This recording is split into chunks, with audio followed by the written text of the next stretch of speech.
Hello and welcome once again to another episode of Kitabi Baatein.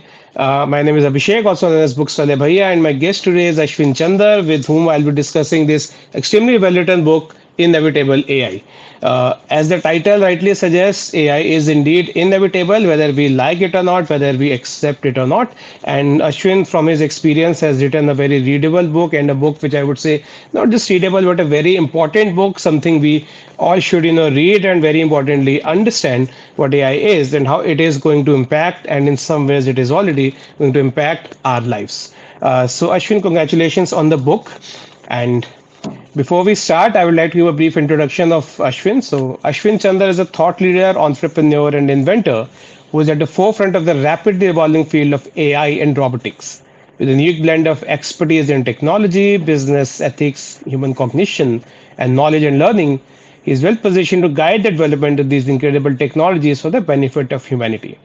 He has 13 years of groundbreaking work in AI and robotics, and now he has dedicated his career to unraveling the complexities of technology and its implications for humanity's future. He's also the founder of the Global AI Transformation Institute. So, Ashwin, your website suggests you are an inventor, teacher, entrepreneur, author, thinker, and speaker. So, which Ashwin am Right. I talking to today? I think let's speak about author and educator. That's Let's that talk that about the will keep book it. today. Let's start. Yes. So actually, AI, it's something everyone today knows. Everyone has heard of it. Yet very few people there are who actually understand what it is and what are its implications. So my first Right. question would be to you: how AI? Because people usually link it or look at it in terms of a technological advancement, that there's some Hmm. major technological advancement which will impact our lives. And many people actually link it to, say, the dot com era, wherein, and the era of, say, 20 years back, wherein computers came to, define our world. Everything was computerized, digitized. And so people just take it as another, technological advancements. As someone who has been working since close to 2 decades on this, how do you see what AI is and how it is different from the previous technological advancements? Right. Right. Yeah. Thank you, Abhishek, for your introduction about the book. So indeed, so AI is it's at essence a technology, right? So there's no denial about it. And let's say let's go back to what AI is, right? So, if you go back even a few 100,000 years, the biggest technology human has built ever is language. So, language is something which enables to transmit thought across space and time, right? So, now I'm in different part of the country. You are able to listen to me and you understand what I have in my head. That's something about language. It's a powerful tool. And also, like, we can read books written by thousand years ago and we still understand the concept and use it. So that's a powerful tool which helps us to organize ourselves in huge societies. And everything we do right now, that's one big catalyst for human development. And Yes. now what AI has been doing is a big shift compared to any other technological things we have seen, is that it understands natural language of humans in a way that is actually level of humans, right? So we can debate about the reasoning power, the what they call is general intelligence, how the IQ is, but the core we should understand, it understands the language as good as we do. And now what's happening, the big shift is that it also understands anything digital, everything digital. So in the last 20 years, whatever created, everything has moved to digital, right? So Yes. except let's say anything we do like poetry, communication, any design. So all our houses are designed online, or all our vaccines, medicines are designed online, and our finance is done online. So it's a natural language interaction to everything digital.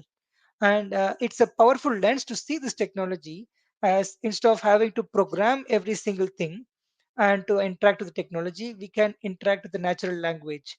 So it Yes. enables us, it gives us a big freedom to just talk to, basically you're talking to computers.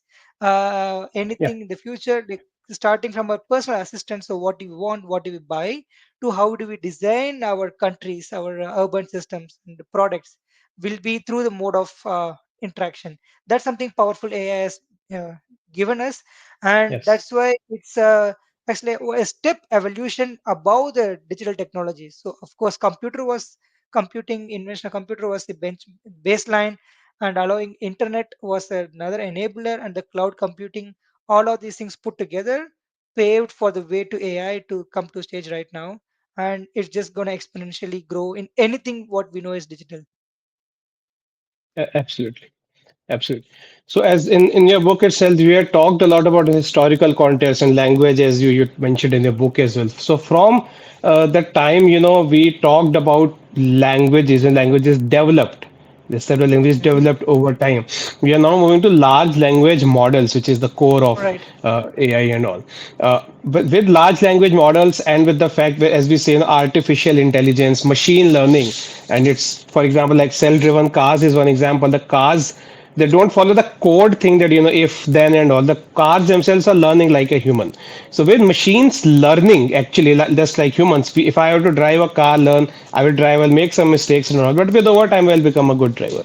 With machines and learning, how do you see where will it go? Are we going to have that matrix kind of thing wherein machines have overtaken humans, and Hmm. someone will come and give us two pills to choose from?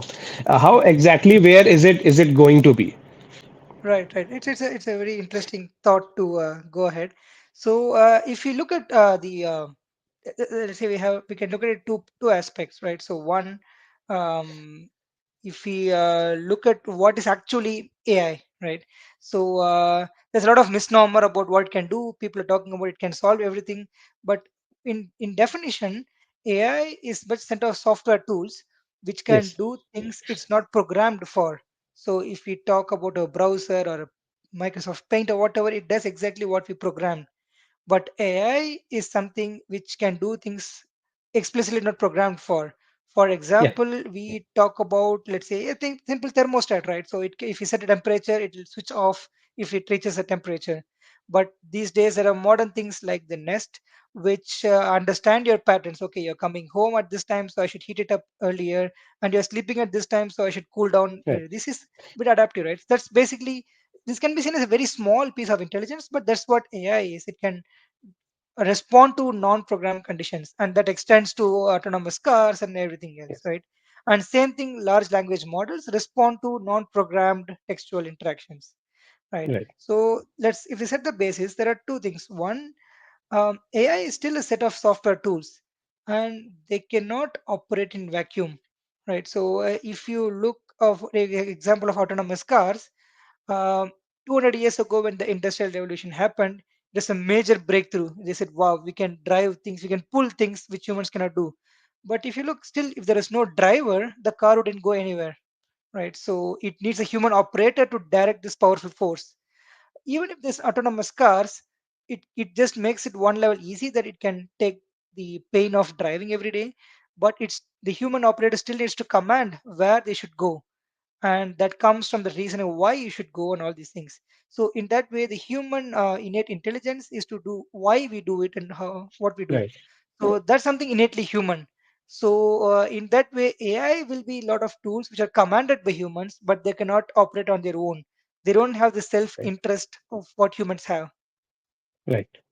I think that's a very important point. It does opens up further questions because generally by AI we mean, as I said, the matrix-like scenario where machines will take over humans and all. That's in fact the fear of many people. But before moving to that question, I would like to start by asking, because generally when we talk of AI, many people are usually looking at the negatives. I want to Hmm. ask you, and as you mentioned, what things it can do for education, for healthcare. You mentioned example of a law firm as well, when all the work can be done machine. When we say about advantages, what are the key advantages you see of AI for humanity? Okay, great. Yeah. So I said, right. So somehow people are, let's say, always skeptical about technology. Same thing when the cars introduced, suddenly they're like, what Yeah. we do, our jobs will be lost. But then look at how it has transformed our world, right? So we can, of course, AI as technology has a lot of, it's a dual-edged sword. It has much more, say, drawbacks if you don't use it properly. But Yeah. let's talk about the advantages, right? So let's even talk about the advantages of simple, like existing technology as LLMs right now. So what they do in principle is are able to understand the entire text or amount of volume of text in a scale which is fathomable by humans, right? So humans are limited by our memory, our time, and the knowledge to access. But with the effectiveness of the cloud, which is basically unlimited memory and amount of data available online, which is also unlimited, and the powerful computing power, they can understand language and process this information at a speed we don't and we humans cannot. As we cannot compete with cars to run today, we will not Yeah. be able to compete with these llms to think, not think, let's say understand what's happening, right? Yeah. So this basically leads to a lot of like things. For example, law. If you ever try to read any law book, you'll just be lost. Even lawyers, they'll be just lost because it's Yes. so much amount of volume, not just the books, it's amount of precedents, cases, and what's happening across the country or in the world, right? So the advantage what we can use these llms is that um, it makes access to law very easy. So if the technology develops, me and you, I can ask, I have this problem with my property, how can I solve it? You don't have to go google and find out all these things. He'll just give you simple steps. This is your problem, these are steps you can use, and contact a lawyer to do all these steps, right? So then it makes us more knowledgeable, much more easily than before. And this is same in terms of understanding any let's say complex documents. If you ever Yeah. took an insurance, I'm pretty sure the contracts lead to multiple pages and you always sign up, you don't understand what is it, right? But at Exactly. the end we need to know what does it cover, what does it not cover, simple things. And Right. through this AI tools, you can just ask questions. What does it do this thing? And just give you exact answer. And in this way, it democratizes access to this complex, let's say, both financial, legal, and all these worlds to everybody. And imagine the power of, let's say, AI assisted doctors, right? So you can even remote us of villages, just with a few minutes, the experienced doctor, the doctor can give a bunch of, like say, the AI can generate a lot of possible scenarios and makes the life of doctors easy. Same with understanding scans. Instead of looking at every single Right. scan to find what is it, AI can tell this is a potential issues, and doctors can look at solving it, right? And there are so many such issues, like say things which can be opened up. And Absolutely. I want to talk one small thing, right? So if you look, the amount of jobs current day, like 70% of jobs is pretty mundane and repetitive work, right? Though Yes. if you look Yes. at the even enterprises or government office, anything is just repeatable work. And if we introduce AI, and even if it can take half of this repeatable work, it frees up humanity to think of solutions, new problems, new Yes. solutions of it. And that's the biggest advantage what AI can give. Same like industrial revolution freed us of manual labor, repeated Yeah. labor. Now we don't, we most of us use our brains to work, right? So this will allow us to brains to think in solutions, and that's the biggest advantage which AI will bring. Absolutely. So as you mentioned about, it will reduce, it can remove inefficiencies, a lot of 70% of the jobs which you rightly mentioned. That brings to us, you can say that disadvantages. And so it looks from a business point of view, if I see, it will bring in efficiencies. If I can spend Absolutely. less Yeah. money on doing the same work. But it also leads to very obvious outcome that we may have less requirement of manpower. And given Right. that, I think we very much agree, and everyone would agree that 70 or maybe 60 or 50 or 80, whatever is the number, but a large chunk of jobs can be automated.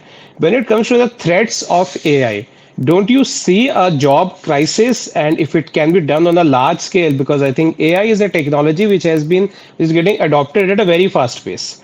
So, given that it is getting adopted at a very fast pace, and we clearly see, what do you think is the future in terms of job hunting? That's first. And secondly, while we may say that you can, upgrade yourself, you can learn.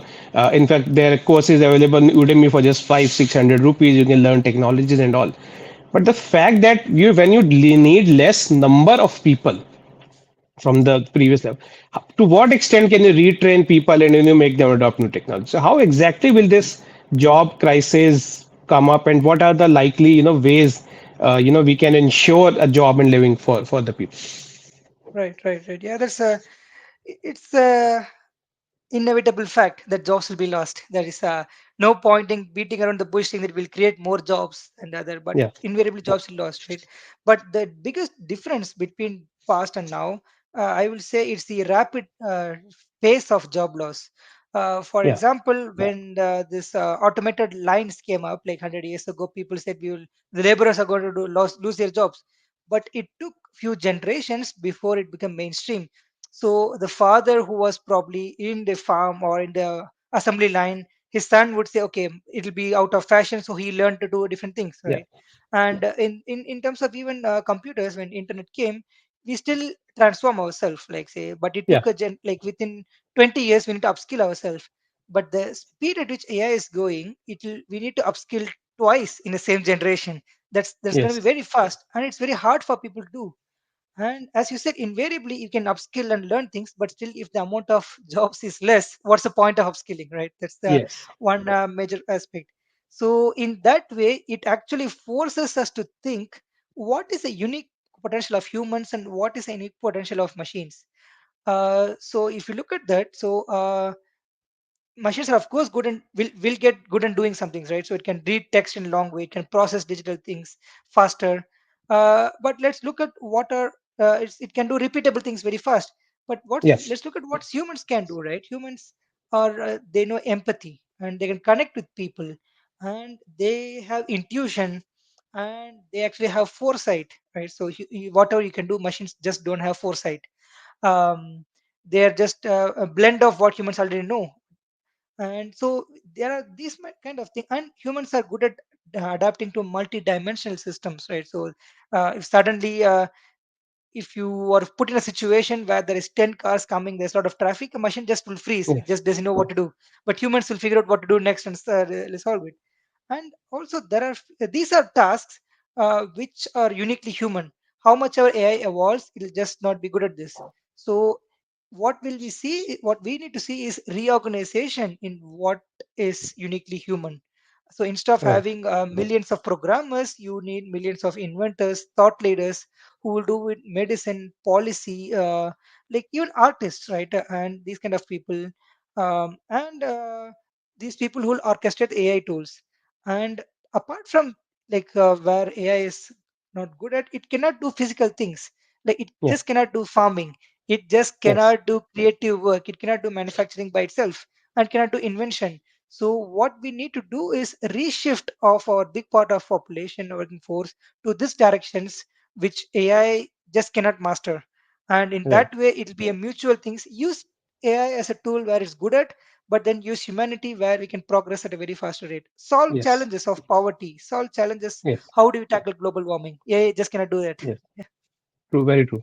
And I think this brings the next question, as you said, use AI where it is necessary, where it is actually brings benefits. Now, this is something which is, of course, first of all, it's global. It's everywhere. It's not specific to a country. Yet, I think it opens up lot of, it can open up a lot of challenges at a geopolitical level for every country. Because countries can definitely use it is often said data is the new oil, and who has the Right. data can actually command. So talking of India now, it's a known fact that US and China have taken the lead in AI, and India is lagging far behind. That's a general view or consensus you can say.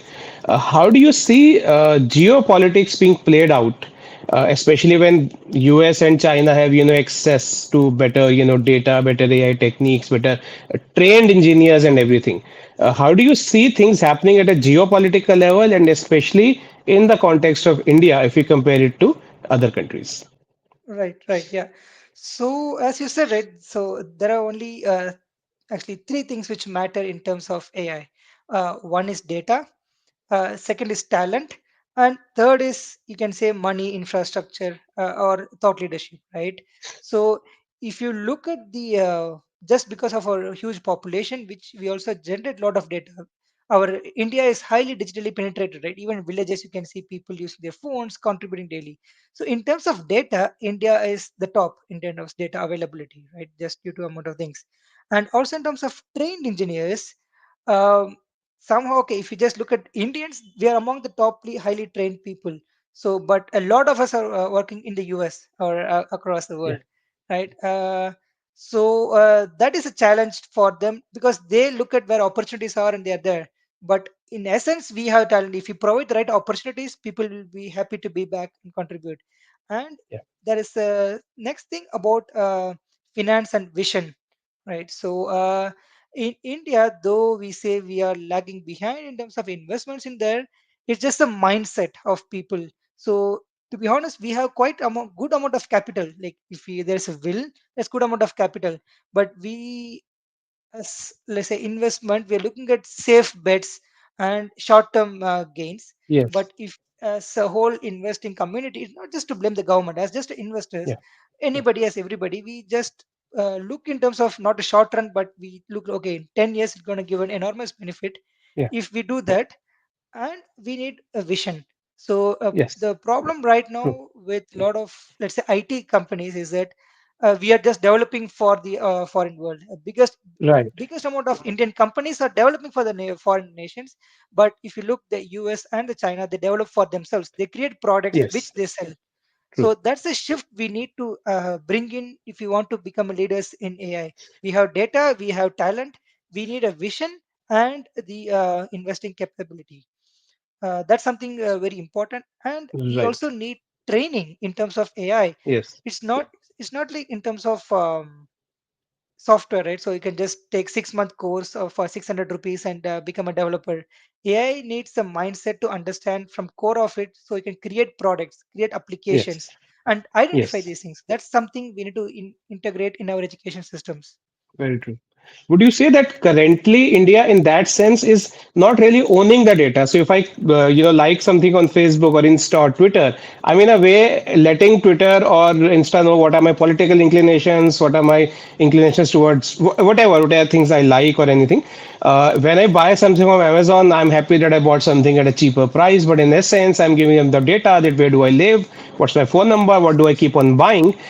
So they are using this data. So India is not really a producer of that data; it's a provider of that data, and it's ultimately consuming what is coming from my data because Amazon knows what I prefer. YouTube knows what kind of movies I watch or songs I listen to. So India is very much behind having your own data which you can use. Would you agree to that?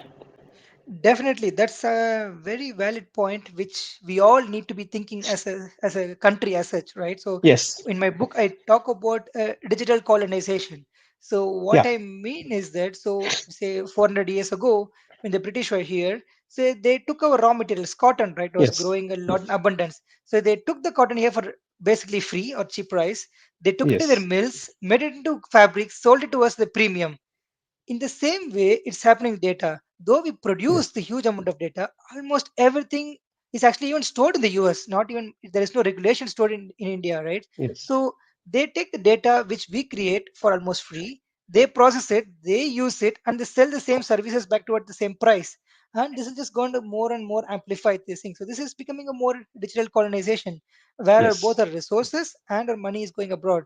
So creating and control of our own data, we are good in creating, but having control of our data Control of it. is Yes. something very important. And same, like for example, in EU, they acknowledge a lot of companies are from the US, but they have mandates to store EU data within EU at least.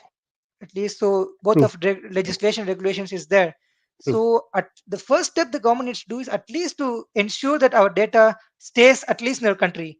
And then next step is to migrate to our own platforms to create, like, handle our own data. If you look, we are in a stage where creating YouTube by ourselves is not a big technological marvel. It Yes. just needs, how we talk about make in India, same thing, like we should go to systems and say use in India or data in India. That's something Yes. should be massively propagated. Very true. So coming to data again, now data is at the core of everything. AI, ML, everything is there. Do you see in the future any, whether in India or abroad, some kind of backlash maybe from the people themselves because our data is being used? We may say that we are using this for free, Facebook, Insta, and all, but it's actually our data which the companies are getting, and their privacy concerns and lot many things. Do you ever see a backlash against this, or maybe government adopting stricter policies against use of data? And if that happens, how this AI thing will continue in that case? Uh, right. So, in terms of privacy, right? So, when we talk about the AI systems, currently there is zero concerned for Yeah. anything Yeah. privacy about this. Anything Yes. which is available online has been used by companies to develop their systems, right? Yes. Uh, and so until people realize that, wow, what I create is what being used, it's very hard to create movements to have this backlash. See, basically, Yes. we, as you rightly point out, we are using YouTube, Facebook, Instagram for free. No commercial company does anything for free. They're giving it Yes. for free Of course. because they're getting money from somewhere for your activities, right?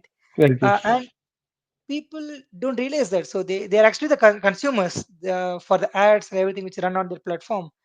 And it's going to be very hard to get the backlash from the general public because they see they benefit from technology. Yes. But it's about the thought leaders or the governments ourselves to create this. It might be hard. So let's say if we suddenly government says I want to block YouTube, it'll be very hard. It's just impossible to implement. But if you see what China did, they blocked Google, YouTube, Facebook, but they have their Yes. own ecosystem which is thriving. Exactly. Exactly. And we need to do something similar, but it's a delicate balance between openness to international and having our own let's technological systems. And I think for the basic things we need to do is at least to make the companies be open and to show what they are doing with the data. That's very important. At least Very true. instead of blocking them, at least be make them open. At least pay for it, right? So if they're using your data for so much, not just to provide systems for training their AI systems, they should at least pay or compensate in some way. It's No, like no, data that's tax. that's Yeah.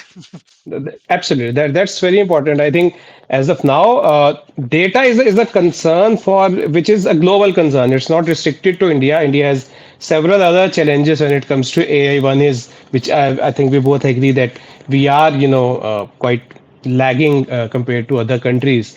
We are still happy being the data crunchers. We have happy with the outsourcing and all, but that we don't know if for how long will it last because for outsourcing the reason was cost cutting, and if you can get thing done in your country through at a lower cost, the whole concept of outsourcing may come into question at a later Definitely. point. Yeah. So that is again which may bring lead to further job losses for a country like India, which is heavily dependent on those jobs. Already to an extent we're losing our cost advantage to other locations because I work for a consulting firm, and we have offshore locations. India is still the key location, but there are more offshore locations coming up.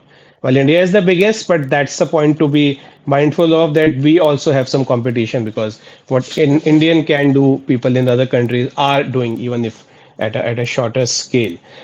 So this is one challenge. Data is there. What are the other you can say challenges you see other than the data or the likely backlash or changes in policy in promotion of AI and its wider use? What are the other key points the governments and all should be mindful of while progressing with AI? So, as you say, one is about data privacy. It's okay, but we need to inform people what they're doing with data. That's one aspect. And second thing is, see, the currently AI, the trajectory of AI is just defined by commercial interests. So Yeah. it's progressing just where there is a lot of benefit for them, right? And but there might be so many other places which will have second order effects and much more vital benefits, and government should give thought leadership and to incentivize companies to work in some directions. For example, let's say, for example, democratizing law, accessibility to medicine, or let's say healthcare and all these things. Only if government incentivizes, though the economic benefit might be less, it gives companies to go in that direction. So we need think tanks and governments directing what it's doing, not solely leaving it to commercial interest. That's something which is very much needed.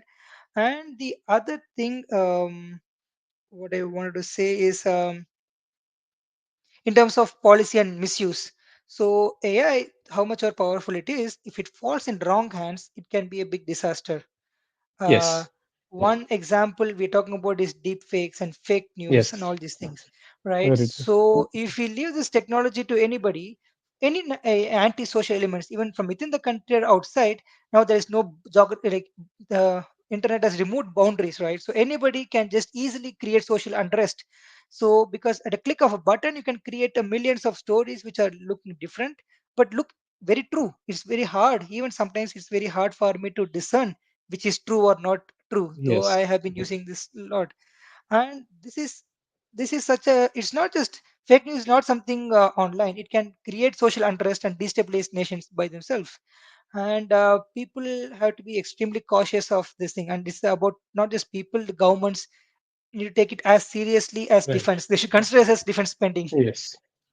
Yes. So my next question actually related to that way, like rumors, for example, always spread very fast. But now we have technology as well, and you can send a message on WhatsApp, and 300-400 people can easily, read, and they can share it further to other WhatsApp groups.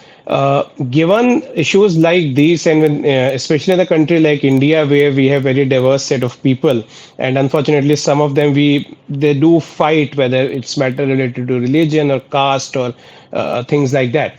How would the government ensure that what is right, what is wrong, what is biased, what is unbiased? Because I may write something on Twitter and say, hey, this is my right of it's my freedom of expression and all that, and yet that can lead to some situation. And again, even if not directly, a messaging, but a biases can be built. For example, if I follow something particular related to political or religious ideology, I will be likely be getting more views and more such research suggestions coming up. How can a government, work on that, wherein it's a little abstract as to what to control or what not to control? Who will ultimately decide what AI generating is right or wrong? Right. Yeah, that's it's been a big conversation, right? Also in the US, what is like right or left? Yeah. What should you let's say censor? It's a very hard problem, and it's also subjective. It'll change over time, and it's also contextual. What is right for us is different for them. For example, we in India will talk about we were colonized. We need to work towards it, and we need to come out of it. But in the UK, if you go, they may talk, we were a great nation, we were powerful, Yes. and we had a might. So the same thing can be in different lens. So then it's hard to define what is right, correct and what is not right, Yes. right? And the only thing we know we can do is to say what is legal and what is not legal. It's that's something at least enforceable.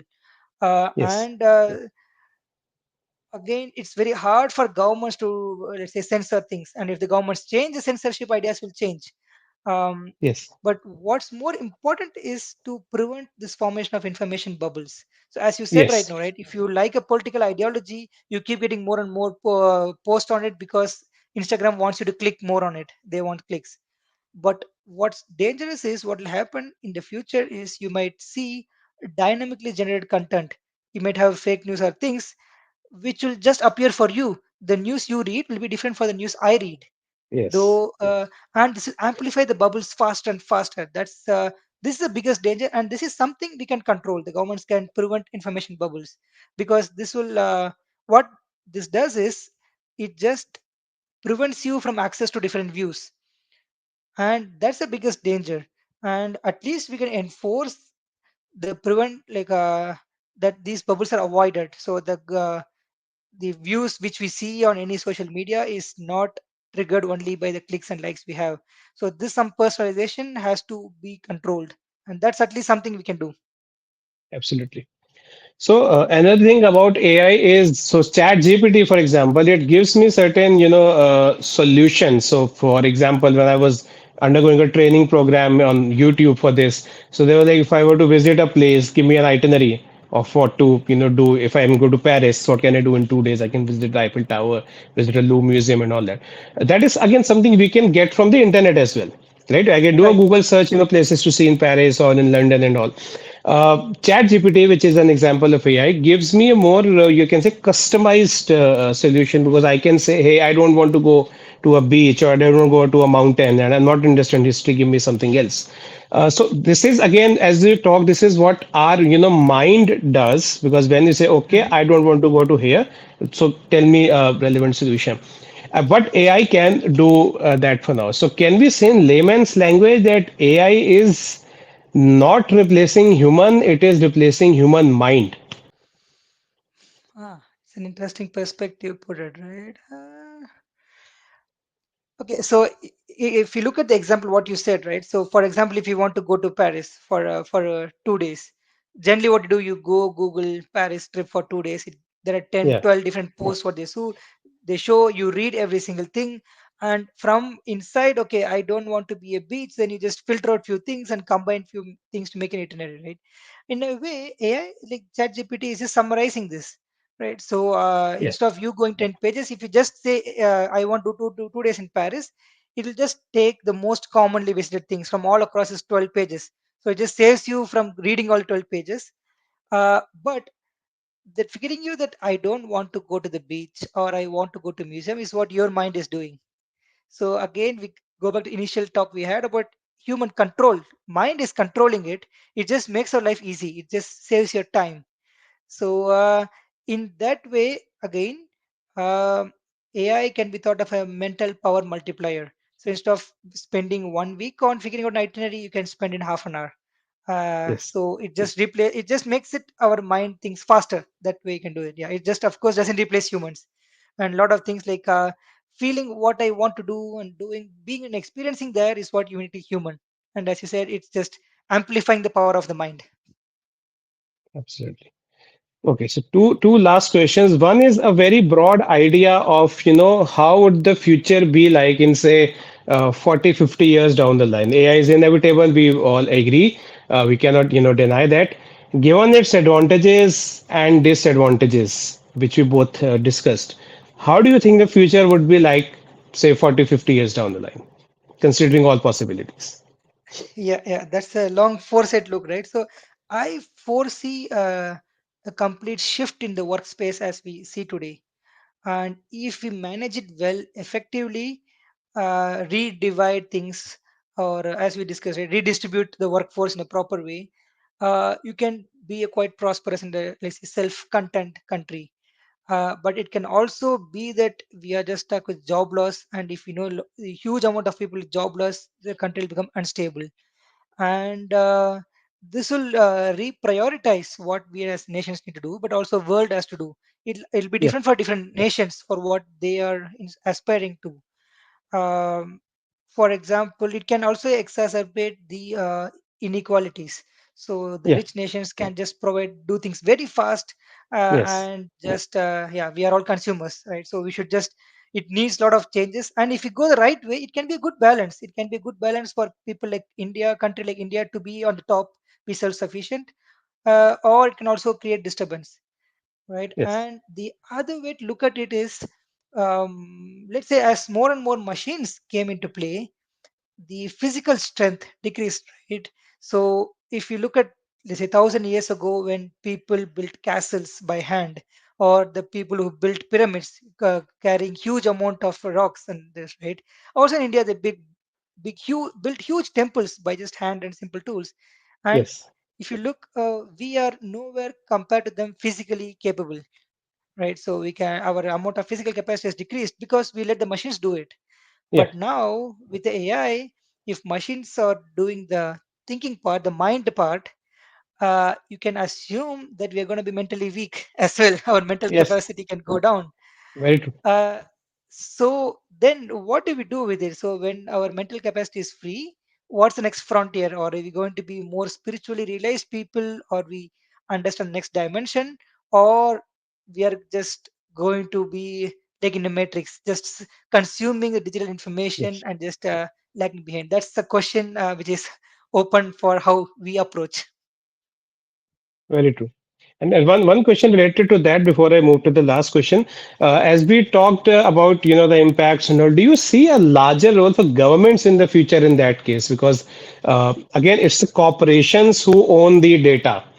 If the corporations don't own, it will be the government, or there may be a tussle between the government and the corporations. And in any case, as Mhm. we're talking of job losses and all, governments have to move up and step up and do something about. You can't let millions of people sitting jobless. Do you see a larger role for government, and to what extent would we be moving back to the Marxist socialist kind of era wherein the government is doing everything as was the case say in India, say at the time of independence? Or how do you see the government's role there? See, while the government's role is much more important than ever in the future, we don't have to go to the Marxist style things, right? So government can be a regulator and enabler, but not a controller. Yeah. Yeah. Uh, for example, government regulates.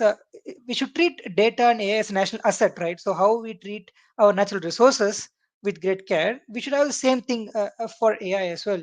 And it should be taken seriously that I always propose we need to have Ministry of AI. It's very dynamic and so big. We need specialized ministry for it, Yes. which will architect the course of our country, bring in investments, and regulate data and use, and make sure we are self-reliant. All these things, while giving guidelines to corporations on how you can use it. And at some point, it can also be a tussle, as you said, right?